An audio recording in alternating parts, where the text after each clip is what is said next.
श्रीराम समर्थ. श्री समर्थ सद्गुरू ब्रह्मचैतन्य महाराज गोंदवलेकर यांची प्रवचने. 12 जानेवारी. आजचा विषय नाम व भगवंत.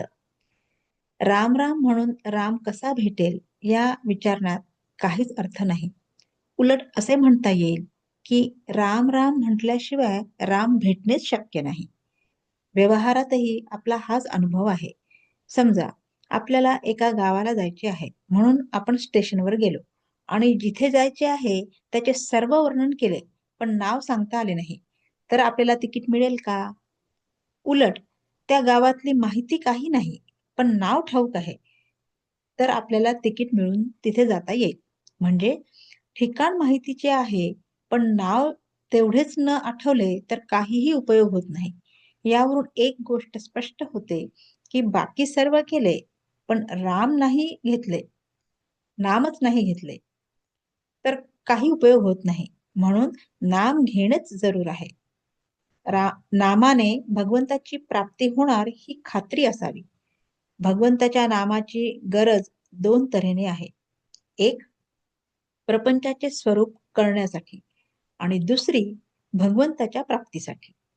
खायला प्यायला पोटभर, बायको मुले, घरदार वगैरे सर्व गोष्टी असल्या तरी सुद्धा आपल्याला काळजी आणि तळमळ का असते हे आपल्याला कळत नाही. याचा अर्थ दुःखाचे खरे स्थान कुठे आहे हे कळत नाही. ते कळण्याकरिता भगवंताच्या नामाची गरज आहे. भगवंताची तळमळ लागेपर्यंत नामाची जरुरी आहे.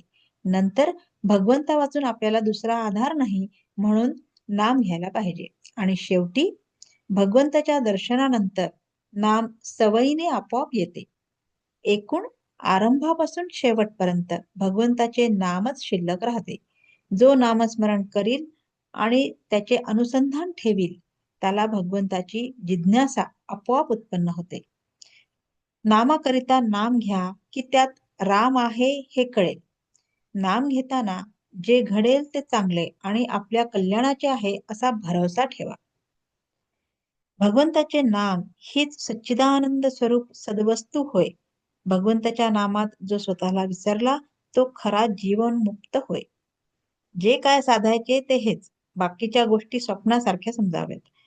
त्या प्रचितीत येतात पण नसतात.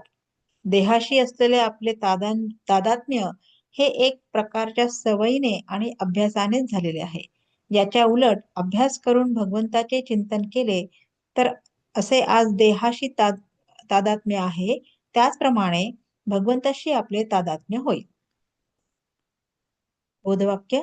सकाळी उठताना, रात्री निजताना, जेवणाच्या आधी नाम घ्यायचेच आणि भगवंताची आठवण करायचीच असा नियम करावा. तो आयुष्यात फार उपयोगी पडेल. श्रीराम समर्थ.